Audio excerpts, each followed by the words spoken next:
अभी तक हमने देखा कि शैन्यू प्याउशी से कुछ बात करने आया है। एक्चुअली जब प्याउशी पेंटिंग बनाने के बाद सभी को बता रही थी कि उसे एक पर्सन ने हमेशा सपोर्ट करा है, तो इसलिए शैन्यू बातों बातों में प्याउशी से जानना चाह रहा था कि आखिर वो पर्सन है कौन। लेकिन शैन्यू प्याउशी से क्लियरली इस बात को पूछ नहीं पाया। फिर बताता है कि मैं अपने जापानीज फ्रेंड्स के लिए गिफ्ट्स बाय करना चाहता हूँ, इसलिए क्या तुम दोनों मेरे साथ शॉपिंग पर चल सकती हो मेरी हेल्प के लिए। प्याउशी एंड शाओशाओ दोनों इस बात के लिए मान गई। फिर बस होना क्या था, तीनों शॉपिंग करने आते हैं जहाँ ये चाइनीज ट्रेडिशनल ड्रेसेस बाय कर रहे थे। शैन्यू प्याउशी और शाओशाओ के लिए भी ड्रेसेस बाय करता है। फिर ये तीनों ड्रेस पहनकर फोटोज क्लिक कराने लग जाते हैं, साथ में काफी ज्यादा खुश नजर आ रहे होते हैं और इन्होंने शॉपिंग भी पूरी कर ली थी। नेक्स्ट सीन में हम देखते हैं कि अब ये तीनों वापस यूनिवर्सिटी आ चुके हैं जहाँ शैन्यू इन दोनों को थैंक्स करता है, जिसके बाद ये दोनों यहाँ से चली गई। तो तब शैन्यू कहने लगा कि थैंक यू सो मच प्याउशी, हमेशा मेरा ध्यान रखने के लिए। अब नेक्स्ट सीन में हम देखते हैं कि प्याउशी जब मोबाइल में बिजी होती है तो तब वैचू एक बार फिर परेशान होने लगता है, इसलिए प्याउशी को घर के काफी सारे काम बता रहा था, लेकिन प्याउशी ने ऑलरेडी सब काम कर दिए थे। फिर कहने लगा कि अच्छा चलो मेरे रूम में एक चीज रखी है उसे लेकर आओ। प्याउशी फाइनली अपना मोबाइल रख देती है और जब वैचू के रूम में आई तो यहाँ वैचू को वही कोट रखा होता है जो कि प्याउशी से जल गया था, इसलिए ये देखकर वो बुरी तरह शॉक रह जाती है। एक्चुअली वैचू ने इस कोट को ठीक कर दिया है जली हुई जगह पर एम्ब्रॉयडरी करके। प्याउशी कहने लगती है कि तुम तो वाकई में बहुत ही ज्यादा टैलेंटेड हो, यानी तुम सब कर सकते हो, जिस तरह से तुम्हें ये एम्ब्रॉयडरी आती है तुम इस चीज की शॉप खोलकर काफी सारे पैसे भी कमा सकते हो। तो तब वैचू बताने लगा कि मुझे ये एम्ब्रॉयडरी मेरी ग्रैंड मदर ने बचपन में सिखाई थी। कि तभी डोर पर कोई आया जो कि और कोई नहीं बल्कि चैनबिंग एंड आर्या ये दोनों होते हैं। दोनों प्याउशी को कांग्रेट्स करने लगे कि तुमने बहुत ही अच्छी पेंटिंग बनाई थी। तो तब प्याउशी ने इन्हें थैंक्स करा। अब ये दोनों अंदर आ गए जहाँ चैनबिंग को भी कोट काफी ज्यादा पसंद आने लगता है। तो तब वैचू बोलता है कि अगर तुम्हें ये कोट इतना ही पसंद आ रहा है तो तुम ये रख सकते हो। चैनबिंग सरप्राइज हुआ कि क्या सच में, और फिर वैचू से थोड़ी बहुत बातें करने के बाद कोट को अपने साथ लेकर यहाँ से चला गया। प्याउशी बैठी फिर कहने लगी कि वैसे कोट अब ठीक हो चुका है, इसलिए तुम्हें मुझे माफ कर देना चाहिए। तो तब वैचू बोला कि उस कोट को मैंने खुद अपने टैलेंट से ठीक करा है, ना कि तुमने, इसलिए तुम्हारी पनिशमेंट कम नहीं होगी। अगर तुम चाहती हो कि मैं तुम्हें माफ कर दूं तो टाइची प्रैक्टिस पर ध्यान दो एंड जल्द से जल्द खुद को इम्प्रूव करो। अब नेक्स्ट सीन में हम देखते हैं कि शाओशाओ प्याउशी को बता रही है कि मैंने उन फोटोज का प्रिंट निकलवा लिया है जो कि हमने शैन्यू के साथ शॉपिंग टाइम पर क्लिक कराई थी। तो तब प्याउशी कहने लगी कि मुझे भी दिखाओ, बट शाओशाओ फोटोज दिखा नहीं रही होती है कि तभी वो वैचू से टकरा गई एंड फोटोज नीचे गिर जाती हैं, जिसको उठाते टाइम वैचू प्याउशी एंड शैन्यू की साथ वाली फोटो देख लेता है, जिसे देखकर वैचू को ऑब्वियसली अच्छा नहीं लगा, पर अब वो कर भी क्या सकता था, इसलिए प्याउशी को चुपचाप फोटो देखकर गुस्से में यहाँ से चला गया। जिसके बाद अब नेक्स्ट सीन में हम प्याउशी को वैचू के घर में क्लीनिंग करते हुए देखते हैं, जहाँ सामान में से प्याउशी को कुछ कॉमिक्स मिली, इसलिए ये देखकर प्याउशी शॉक रह गई एंड वैचू से कहने लगी कि तुम्हारे पास ये सब बुक्स थी तो तुमने मुझे पहले क्यों नहीं बताया था, यानी तुमने इन्हें छुपा कर क्यों रखा हुआ था, क्योंकि मुझे तो लगता था कि तुम्हारे पास सिर्फ बोरिंग बुक्स हैं रीड करने के लिए। तो वैचू बताता है कि इन्हें मैं स्पेशली तुम्हारे लिए ही लेकर आया हूँ। प्याउशी को यकीन नहीं आता कि क्या मेरे लिए बाय करके लाए हो वो भी तुम। कि तभी और बुक्स निकालते टाइम प्याउशी को जिया की वो फोटो मिल जाती है, जिसके अंदर जिया प्याउशी की सबसे पहले वाली पेंटिंग को खराब करती हुई नजर आ रही है। प्याउशी हैरान हुई कि जब तुम्हारे पास इस बात का प्रूफ था तो तुमने ये सब मुझे पहले क्यों नहीं बताया था। तो तब वैचू कहता है इसलिए क्योंकि मैं ये फोटो कल ही सीसीटीवी कैमरा की हेल्प से निकलवा कर लाया हूँ। प्याउशी कहने लगती है कि अब जब मेरे पास प्रूफ है तो मैं चुप नहीं बैठूंगी, और फिर तभी जिया एंड जिनरुई से बात करने आ गई एंड जिया को वही फोटो दिखाती है। जिया शॉक रह जाती है फोटो देखकर, इसलिए कहने लगी कि ये फेक फोटो है, यानी कि इस समय जो लड़की है वो मैं नहीं हूँ। प्याउशी कहती है कि वेट, मैं टीचर से सब बात कर लूँ फिर तुमसे करूंगी। तो तब जिया ने प्याउशी को रोक लिया एंड कहने लगी कि मैं बोल तो रही हूँ कि ये फोटो फेक है, फिर तुम क्यों टीचर से बात करने जा रही हो। और फिर जिनरुई से कहने लगती है कि जिनरुई बताओ ना कि मैंने कुछ भी नहीं करा है। तो तब जिनरुई जिया को अकेला छोड़ देती है, ये कहकर कि इस बारे में मैं कुछ नहीं जानती। जिया काफी ज्यादा शॉक हुई कि तुम ऐसा कैसे कह सकती हो, यानी तुम क्या मुझे ऐसी सिचुएशन में अकेला छोड़ रही हो, जबकि ये सब मैंने तुम्हारे बोलने पर करा था, क्योंकि तुमने कहा था कि अगर मैं ये सब नहीं करूंगी तो तुम मुझे यूनिवर्सिटी से बाहर करवा दोगी। जिनरुई अनजान बनने लगी कि भला तुम ये सब कैसी बातें कर रही हो, जबकि मैंने तो कभी तुमसे कुछ नहीं करवाया। तो तब जिया गुस्से में सब एक्सपोज करना शुरू कर देती है कि आज तक मैं प्याउशी को इसलिए परेशान करती थी क्योंकि तुम्हें ये लड़की पसंद नहीं थी, इसलिए अभी रिसेंटली इसकी टेबल को भी मैंने ही तोड़ा था।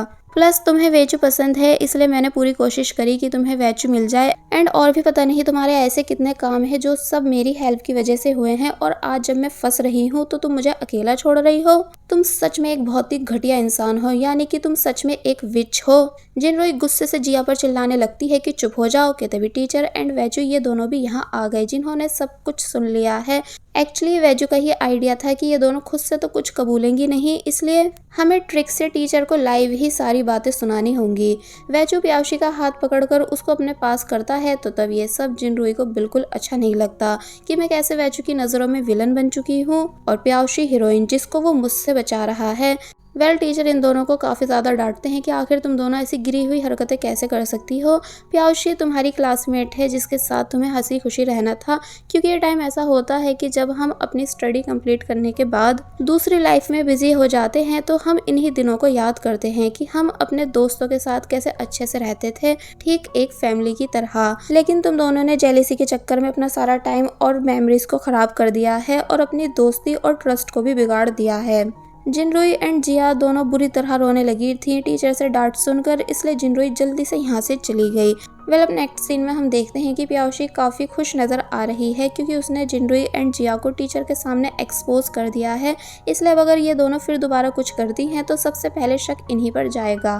वैचू कहने लगता है कि अब जब आज तुम इतनी खुश नज़र आ रही हो तो आज मैं तुम्हारी कोई भी ट्रेनिंग नहीं करवाऊंगा, यानी तुम आज फुल एंजॉय कर सकती हो। तो ये सुन प्याउशी और भी ज़्यादा खुश होने लगी। अब नेक्स्ट सीन में हम देखते हैं कि टैन एक फैंग फैमिली टेम्पल में है, जहाँ जब वो प्रे कर रहा था तो तब दिखाया गया कि वही मिस्टीरियस लड़की भी यहीं पर थी, जिससे टैन बोल रहा है कि तुम्हें लगता है कि तुम वैचू एंड प्याउशी के बारे में सब कुछ जानती हो, लेकिन मैं तुम्हें याद दिला दूं कि तुम अभी भी वो सब नहीं कर सकती हो जिसकी हम प्लानिंग कर रहे हैं। इसलिए खुद को मैन समझकर सब स्पॉइल मत करो। और फिर तभी यहाँ से चला गया। अब नेक्स्ट सीन में हम वैचू को डॉक्टर के पास देखते हैं, जहाँ डॉक्टर चैन वैचू को चेक करने के बाद बताने लगे कि तुम 80% ठीक हो चुके हो, बस 6 मंथ्स की और बात है, फिर तुम पहले की तरह पूरी तरह ठीक हो जाओगे। पर बस याद रहे कि इस बीच तुम्हें बिल्कुल भी टाइची प्रैक्टिस नहीं करनी है और ना ही किसी से फाइट करनी है। तो तब वैचू इस बात के लिए मान गया, जिसके बाद अब दिखाया जाता है कि चैनबिंग एंड आर्या दोनों प्रैक्टिस कर रहे हैं, लेकिन चैनबिंग आर्या के साथ बार बार हंसी मजाक कर रहा था कि पता नहीं तुम हर बार मुझे इतनी ज़ोर से क्यों हिट करती हो, कि जैसे मुझसे जेलस रहती हो क्योंकि मैं तुमसे अच्छा फाइटर हूँ। और फिर बाई के पास आकर पूछने लगता है कि बाई ब्रदर, आजकल आपकी वाली यहाँ आपसे मिलने नहीं आ रही है, क्या आप दोनों की लड़ाई हो चुकी है? तो तब बाई समझाने लगता है कि जैसा तुम समझते हो वैसा कुछ भी नहीं है। कि तभी शाओ शाओ यहाँ आ गई, जो कि आज बाई एंड पूरी टाइची फैकल्टी के लिए मेडिसिन लेकर आई है, और फिर बताने लगी कि आप लोग दिन रात प्रैक्टिस करते हो, जिस दौरान आप सभी इंजर्ड भी होते होंगे, इसलिए मैं आप सभी के लिए मेडिसिन लेकर आई हूँ। बाई मेडिसिन लेने से मना करने लगता है, ये बताकर कि इंजर्ड होना हमारी प्रैक्टिस का ही पार्ट है, यानी ये तो रोज़ का है, क्योंकि विदाउट इंजरीज हम कुछ नया सीख ही नहीं सकते।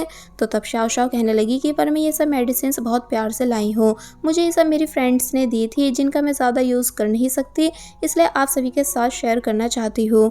तो तब चैनबिंग शाओ शाओ के ज़्यादा फोर्स करने पर मेडिसिन ले लेता है एंड उन्हें बाई को देता है। बाई भी अब मेडिसिन रखने के लिए रेडी था, और जब मेडिसिन को अंदर रखने जाने लगा तो तब शाओ शाओ भी बाई के पीछे गई एंड अंदर आकर बाई से बातें करने लग जाती है कि सीनियर, आप जब भी फाइट करते हो तो और भी ज़्यादा हैंडसम दिखते हो। मैंने भी बचपन में टीवी में देखकर थोड़ी बहुत फाइट सीखी थी। और फिर उल्टे सीधे मूव्स करके दिखाने लगती है। तो तब बाई ये सब देखकर हंसा और कहने लगा कि तुम काफ़ी ज़्यादा फनी और क्यूट हो, अगर तुम टाइची सीखना चाहती हो तो कभी भी यहाँ आ सकती हो, मैं तुम्हें टाइची सिखा दूंगा। और फिर तभी यहाँ से चला गया। तो तब शाओ शाओ काफ़ी ज़्यादा खुश नज़र आने लगी। नेक्स्ट सीन में हम देखते हैं कि वैचू प्याउशी को अपने साथ पिकनिक पर लेकर जा रहा है। प्याउशी हैरान हो रही होती है कि क्या आज भी तुम मुझसे कोई भी प्रैक्टिस नहीं करवाओगे, कहीं तुम झूठ तो नहीं कह रहे हो, देख लो अगर तुमने मुझसे प्रैक्टिस कराई तो अच्छा नहीं होगा। कि तभी वैचू ने बातों बातों में गलती से प्याउशी का हाथ पकड़ लिया। प्याउशी हैरान हुई, इसलिए हैरानी से वैचू को देखने लगी। तो तब वैचू कहता है कि तुम्हारा हाथ काफ़ी ज़्यादा क्यूट है, और फिर काफ़ी ज़्यादा नर्वस होने के बाद यहाँ से चला गया। तो तब प्याउशी उसे हैरानी से देखती रह जाती है कि आज सीनियर वैचू ने मेरी तारीफ कैसे कर दी। दोनों पहले फिशिंग करते हैं, जहाँ इन्होंने अच्छा टाइम स्पेंड करा, फिर दोनों बैठकर बातें करने लगे। साथ ही वैचू काफ़ी सारी चीज़ें बनाकर भी लाया था जो सब प्याउशी को पसंद आती हैं एंड वो खाने से पहले पूछ भी रही थी कि बाद में तुम मुझसे एक्सरसाइज तो नहीं करवाओगे ना। तो तब वैचू हंसकर कहता है कि नहीं। और फिर कुछ इस तरह इन दोनों ने पिकनिक को अच्छे से एंजॉय करा।